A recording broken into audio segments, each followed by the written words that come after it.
Këtë të shtu në qytetin e Vlorës u përkujtua 29 vjetori i tragjedisë së Otrantos. Familjar të viktimave, përfaqësues të pushtetit vendor dhe qendror, si dhe qytetar të shumt, përkujtuan një prej tragjedive më të rënda ku humbën jetën 81 persona. Me iniciativë të ministres së shtetit për marrëdhëniet me parlamentin dhe deputetes së qarkut të Vlorës, Riona Ismaili, 81 karrike të lëna bosh në buzë të detit simbolizonin viktimat e kësaj tragjedie, ndërsa hedhja luleve në det shërbeu si një simbol përkujtimi për jetët e humbura.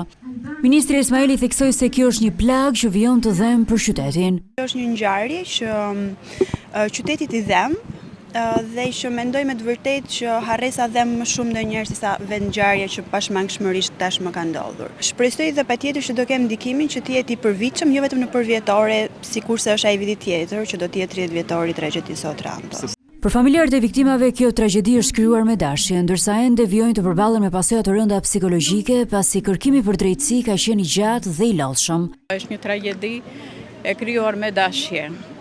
Është një tragjedi që ka rënduar dhe çdo vit në vend që të lehtësojë kjo tragjedi është rënduar edhe më shumë. Ky është mbyllur, por nuk mbyllet një krim. Ky është një krim njerëzor. Më 28 mars 1997, anija shqiptare me 142 persona në bord u përmbys nga forcat italiane detare në kanalin e Otrantos, ku humbën jetën 81 persona, mes tyre edhe fëmijë.